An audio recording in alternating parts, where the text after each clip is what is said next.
Third one, we have finally found the next civilization. We see where they are, which tells us as far as we can probably expand peacefully. There's some great land here. To recap what's happened so far, I'll start you off at the beginning.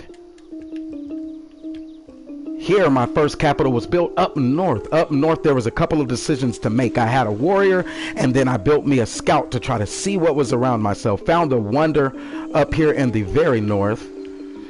There's been some barbarian raiders who tried to come attack. They got all the way up to my capital here into the trees. A scout even ran all the way around and got hit here by a flood, but came all the way down there. They hit me from here. I had to defend, brought my warrior all the way back across these rivers, and then we built some warrior units and defended against their invasion from the north. A little bit of game foresight showed me that the barbarian village was down here to the south, west of my main city. That was at the same time that I was trying to expand, so we were able to expand here. And then I got me a second city, got me a road built to my first, got me a second city, which is in this game a third city. And now we're sending our road, or building our road up from that first to that second. So we're going to have a good little triangle here that is a dominant space to operate from. Because of which we want to jump in, get that state workforce popping. And we see that between now and then, we've got one new city up here, Buenos Aires.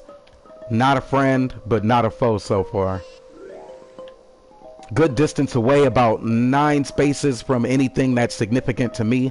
2, 3, 4, 5, 6, 7, 8, 9. So they have up into this river, and everything on this side would be a peaceful grounds. So for me to be offensive, I would come all the way up here. This is where I would come. And for me to be even more offensive, I would even want to build down here along this Sekong River as well. There's a mountain here and a desert spot here. I do see a river going what I would consider north, but south from my main route.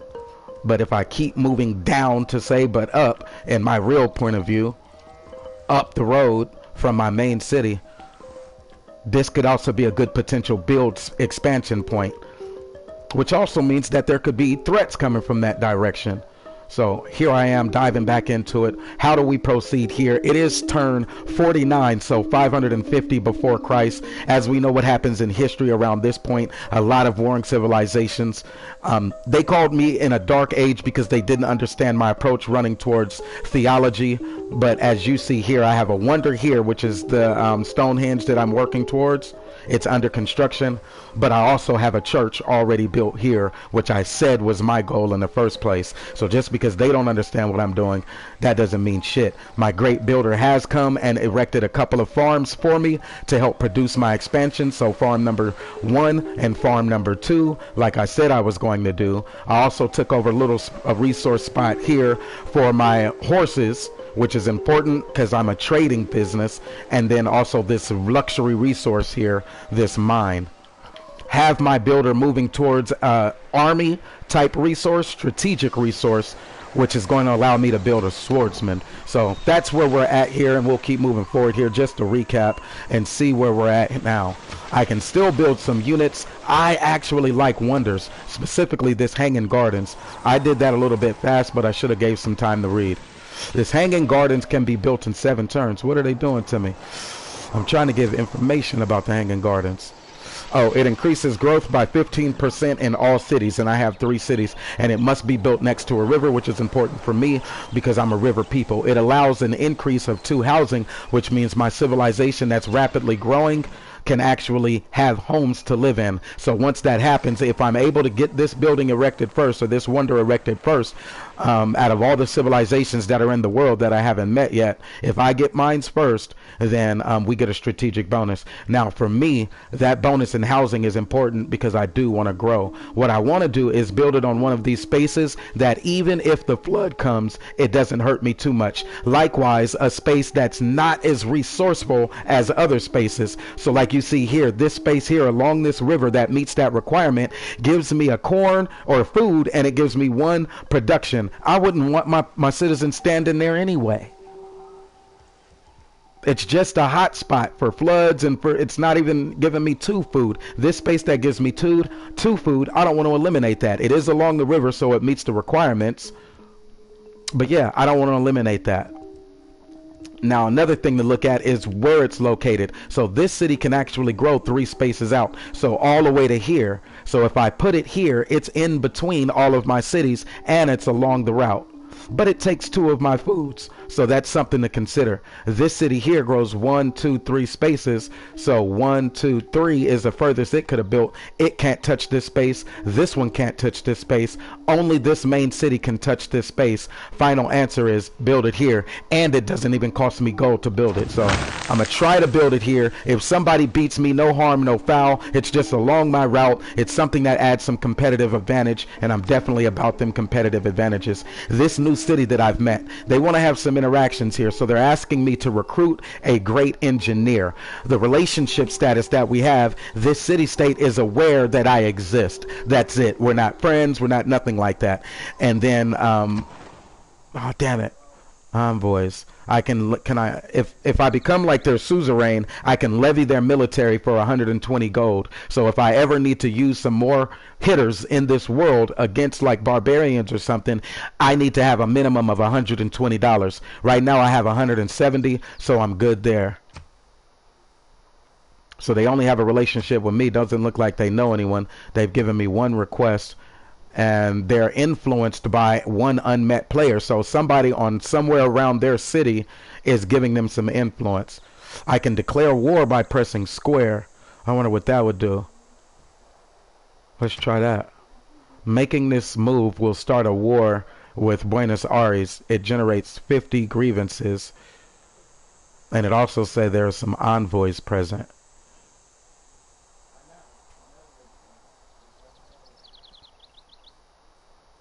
Yeah, I don't know. They're under the influence of somebody else. If I can take out their capital, there's some benefits there.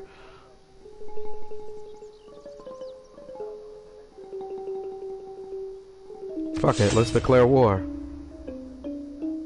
Now I'm the aggressor in this shit.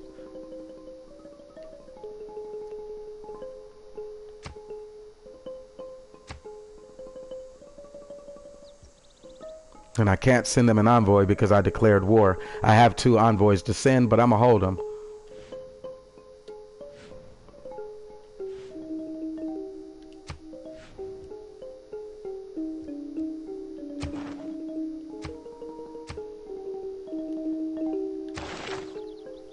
Now they're asking me, do I want to change any of my existing policies? Yeah. I either want some more gold from my trade route that I've established from all of my cities now, or I can increase the adjacency bonus by 100%. Now I did all of that to build this holy site. I want that. Increase it by 100%. Now, am I still fighting barbarians? No. But if I need to, I can increase my production towards building those units that can fight them. That's pretty dope.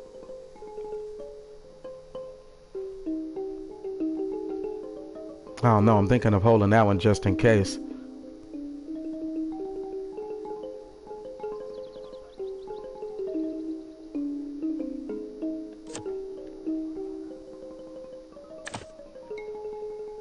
I wish I had something that wasn't, it was +5 unit strength when fighting anybody. That would have been dope. Anybody can get it.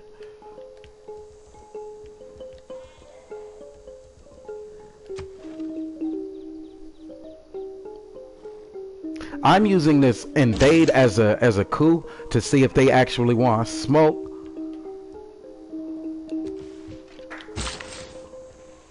But I actually have better shit to be doing than fighting.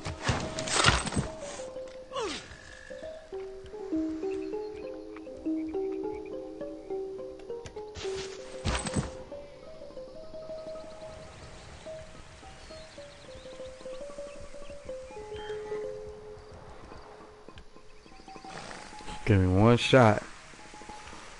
But back the fuck off me.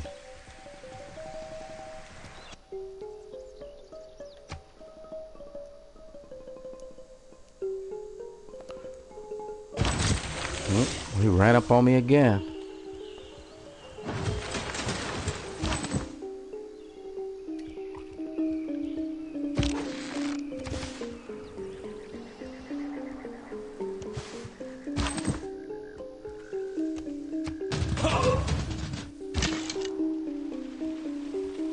I'm gonna go this way and try to make sure he's not coming.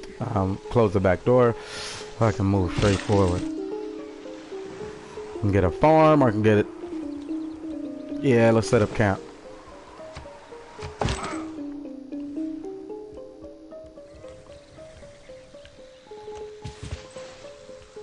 I'm gonna make him play itself.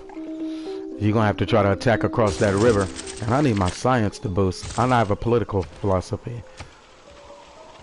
Alright, now a granary gets more and more food plus housing. Those walls is what I need to defend myself. But I also understand that the holy site is the real reason that I'm here. And so I'm going to stick with that theme. This holy site, now where do I put it is going to be important. Again, we look here, it can't be built there. We look here, they can't be built there. So, yeah, as far as I can get it is the final answer. Plus 30, and then now here plus 55. This is a good space to have. I don't want to build it on that one. I want to build it on a less productive space.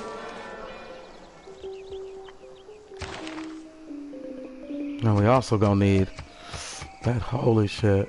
Where's my church person? Religious pressure to adjacent city is gonna be 100 times stronger. Yep, I want to appoint him to that city.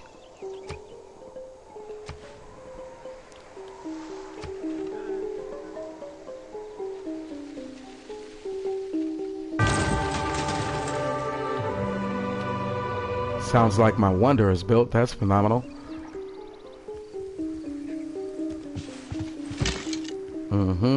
Gave you a chance.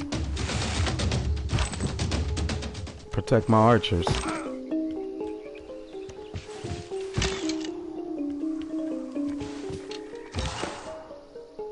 Oh, got my great person.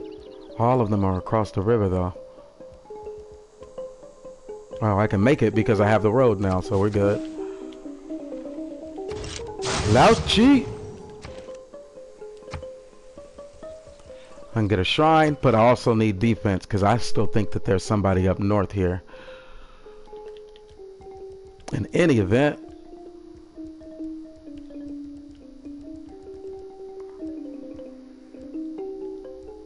that's a good one for 35 right here, but it's not on my road. Damn. Where can I put this that it gives me the best strategic advantage?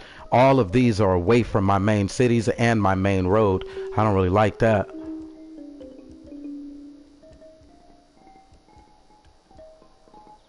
If I put it up here, then it decreases the amount of time that it's going to take to defend my main city should I need to. So that's a pretty good rationale there. But it also cuts me off. This is a 2, 3, a space that my main city can build.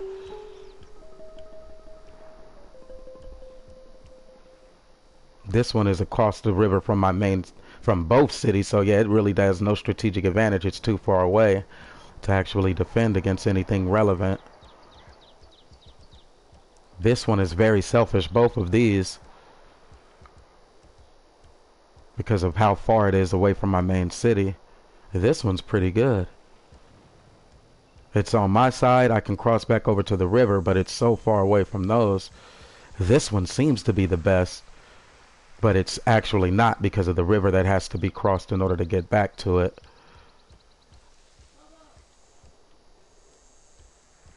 This one doesn't seem bad either for the 35.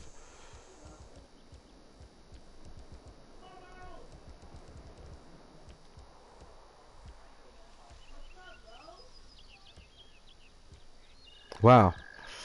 Anyway, a lot to consider. I like this 2-spacer here, because these other ones give me 2 and something more, like production. So let's take this one.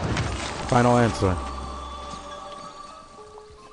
And while we're at it, because of your commitment, I'm going to give you one more space out. $86. I don't even have enough money to levy that person's army, so it was a good decision not to try to make him an ally. It would have served me no advantage. Finally got my religion here. I go with Islam. Take that one. Shrines and temples will each give me some more housing, which is important because I am a fast-growing community. And I'm gonna need that science, because that's where I'm getting punished.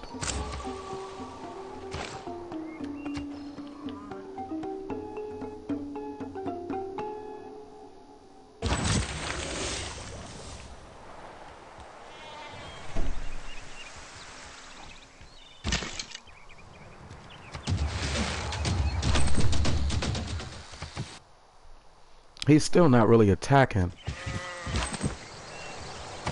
He's not crossing the river. Got himself encircled like a motherfucker though.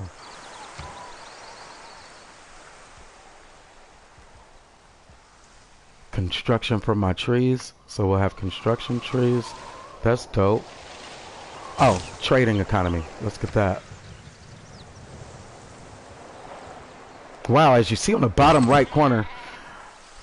Oh yeah, I love this one, G. This one is, it had some earlier versions that were a lot better than this one, but I like the visual. And then SKC Supreme, what is his fucking name? King Consciousness, I think it is. He's a debater over, and he was my moderator during the teapot debate with either Mr. Fantastic or Ramil. He said he also participates in this, and they also talk about resources and shit. And so this is my way of kind of showing that on a map too. So anyway, armies and shit are trying to collide with me. He's not actually fighting, but definitely got himself put out. Let's see who's next. I'm finna run up on this dude capital. I got a couple of archers and 3 warriors. That seems like it should be more than enough to actually hit him from here.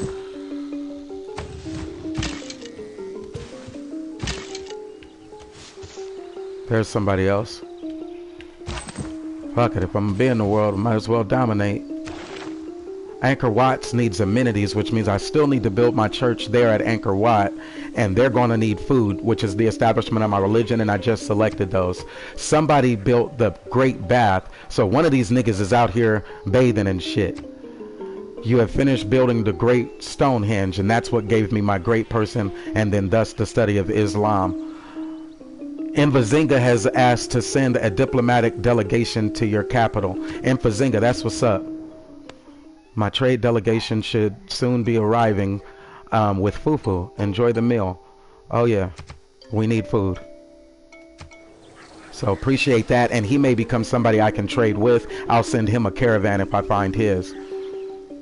But I have 2 red flags on my society right now that's preventing me from moving into a golden era, and I'm coming from a dark ages because the barbarians, or the white man, the Caucasian up north, came and hit me up.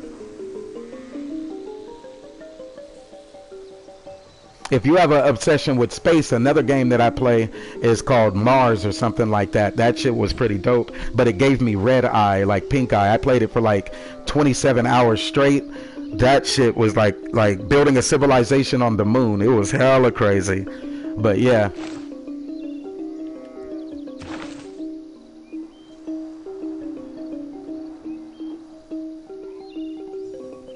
That's what's up.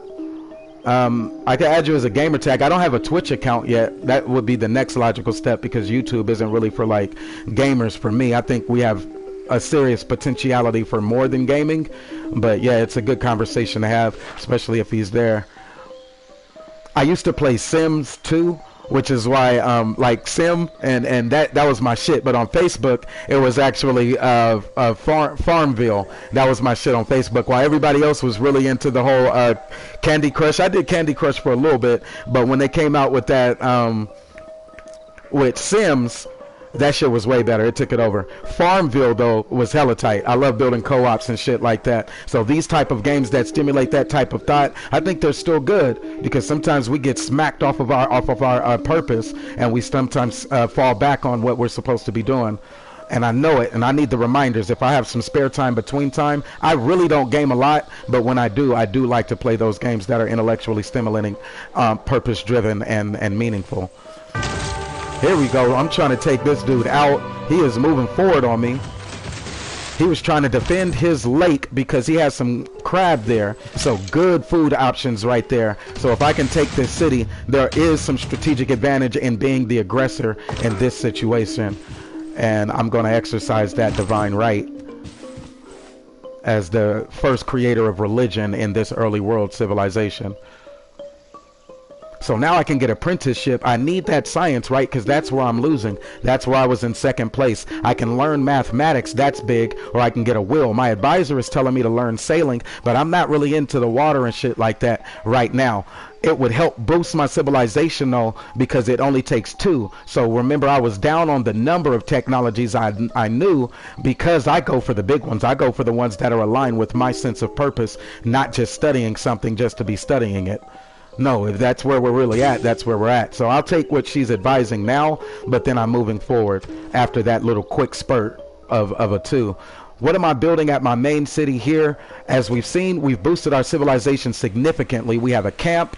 We have a mine here that's giving me iron, so I can build that warrior, swordsman rather, because I need somebody that can actually fight. Before I do, let me hit the R1 button and start spreading my religion. That's how you turn into a grand civilization. And so next, I'm going to build my, not an archer, but I want a swordsman. A horseman moves faster, more spaces, but he uses the precious resource here. And so that's why I'm going to take. My next one uses some of this resource, the horses, and so that's why I'm going to take that one next. You know what I'm going to do?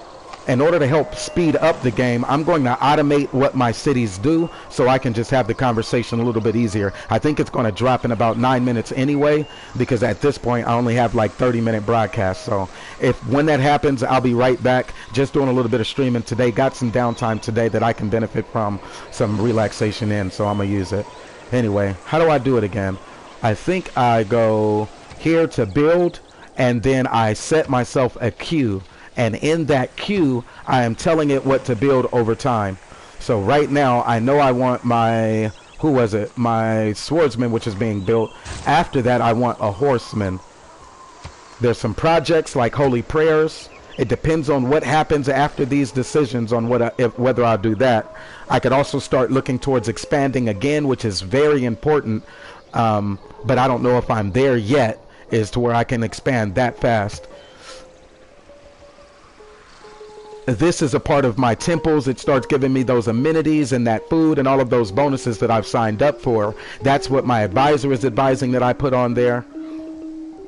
And then the encampment. Again, I think that I need to be at war with somebody. I think I may have enough units to take out this city, but if not, this encampment, if I start building it now, will allow for some better hitters to start coming out to take that city over there.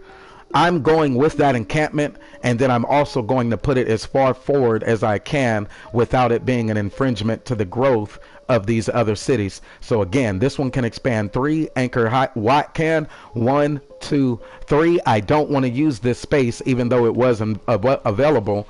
This would be the next logical one, or here. So 1, 2, 3. That space belongs to this city once it expands, so I don't want to use this, and it costs me $60, which would hit my pockets right now. Only advantages is that it's on the road and that it doesn't cost me a lot of resources. Again, this space could only use 1 food anyway, so it could infringe on this one. It's my capital. I could give them that divine right, put it on the road, which makes it in an even better spot, because now my move, even though it's infringing on this next city, I gotta take it. I gotta take it. Too many benefits. It's on the road, so the speed to which my units can get there is faster. Yeah, bottom line is, it's going right there. So queued up, I have a couple of hitters, and that's actually backwards. I should really be building that campment first, and then build the hitters, because they'll come out stronger. So how do I take that shit off? Trash that, trash that, trash that. This is trash. This is trash. Take the queue off, because what I actually want to build right now is that building first and then those warriors.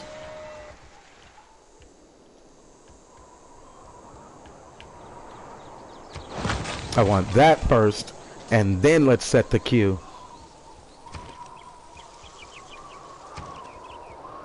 Queue up a swordsman and queue up a horseman.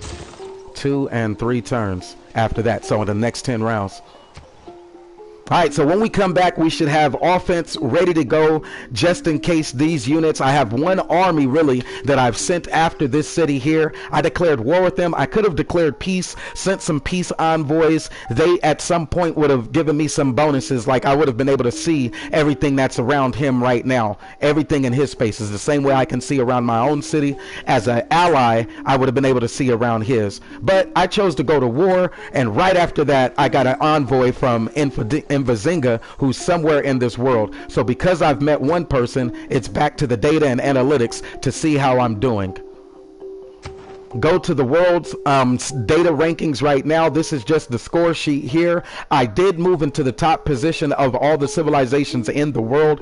Mjenkin is actually in 4th place as a civilization for an overall score. This is just a high level. It shows you how many civics you have. It shows you how big your empire is. His second player's empire is bigger than mine's. Third player empire bigger than mine's. Me and Mjenkin have the same size empire, but he's in 4th place, and we're just dwarfing their empire. They haven't been able to do much, whoever they are. They have 18 technologies. I was focused on technology again. Got a couple of the small ones, but I got my big one out of the way first, which set in motion the rest of the ones that are faster and easier. So now I caught up, and I have 24 technologies. I'm leading in 1st place. The error score, though, mine's is only a 27 because they plummeted me into the dark age by putting those savage barbarians on my #1 resource. Now, I can't just blame them because at that time I did have the option of retreating back to that very spot, but instead my scary ass pulled them all the way back to my capital instead of that #1 strategic spot where my damn citizen was actually working. So I really set myself back by thinking they would attack my capital. They didn't hit my capital and the women and children once. We were able to build up some of those units to actually get in there and defend, but even though I was at a strategic disadvantage, they brought a number of units. It was 2-on-1, then it was 3-on-1. We still were able to kind of fight back and hold that spot. So that's how we got to the #1 spot, and that's also, as you see in the bottom right corner, how we move from the dark ages all the way to the gold era if I can maintain this pace. Alright, so that being said, I'm going to move forward. Got about 3 minutes left on this one. We will come back. Round 57. It's the year 150 before Christ is even born. There are 5 major black, African, whatever you want to call us, civilizations in this world. We've discovered that there was a white one here, Buenos Aires, and we did not declare peace with them. We declared war for being in a black man's existence. So that's what's happened so far. When the stream drops, remember that it will come back right on. Gaming with Brother Moses. This shit is pretty tight. Was challenged by SKC to this map, so I just want to show what that game actually is. Salute. This is what he was talking about here. And I can start spreading my religion. The first place here would have been Anchor Y. Anchor Y already believes in it, so now my first place is actually here. Make sure that my second city, which is the 3rd in the game, but the second city I built, is actually going to be under my same religion. Then we'll move towards Buenos Aires, and if we can't beat them out, we'll pray them out of their homes. Let's start recording that history. Because I'm recording history, they now say any city with a district can get housing plus amenities. And remember, that's what I needed to get out of that red zone for my cities anyway. It's giving me a couple of more policies here. I told you that gold was important, so my trade routes to those cities, I need to get paid for them. I'm only getting 2.5. That's damn near bankrupt. Envoys. No, let me get some influence. The first envoy I send, assets to. Yep. So when I finally send my envoys to mjenkin3's or whoever I can declare peace with, they're going to be worth more. Alright, so let's see. That's diplomatic. A couple of wild cards here. Somebody wanted me to get a great engineer. They have a great scientist or a great writer, but not a great engineer. That's not going to help me here. Oh, this one is dope. Domestic routes. Let's do that. Provide 2 plus production. But I can't train or buy settlers nor settle new cities. Yep, I got to do that for a while. We're just going to run with the triad. At least until we see the outcome of this war.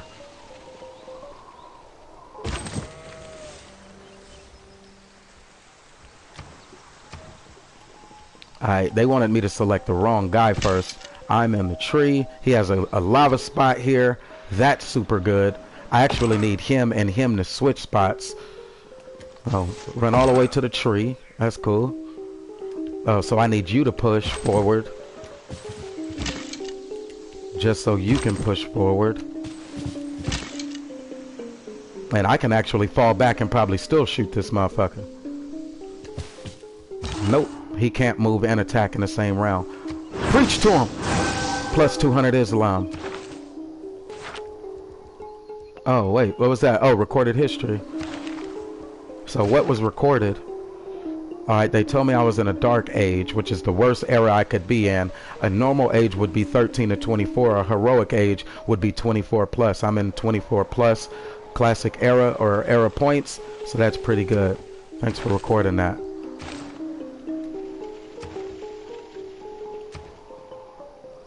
What is my next science? Here's a 1 for 13. That's pretty good. I can start getting this wheel, or I can move towards mathematics. At some point, I'm going to need something big to happen. I'm going to open up my technology tree. More options. So these are the ones they're telling me I can build, but let's get long-term and strategic. Military tactics is down here. More education. Oh, military engineering. That's a good one. Castles, if I want to turn these 3 into castles, that's another good one. I actually like military engineering because I need real shooters, not archers. Add that to my queue. Alright, that's 30 minutes. This broadcast has to end. I'll be right back though. Rock with you. Damn, where did he go? Yep, when I come back, you'll see this battle here, which is Buenos Aires. We have a big army here. Brought my archers behind the trees as a defense. My attack units are in the forefront, and then I have some moving through the trees. So we'll see how he tries to play this, but we are moving on Buenos Aires when we get back. The attack of Buenos Aires.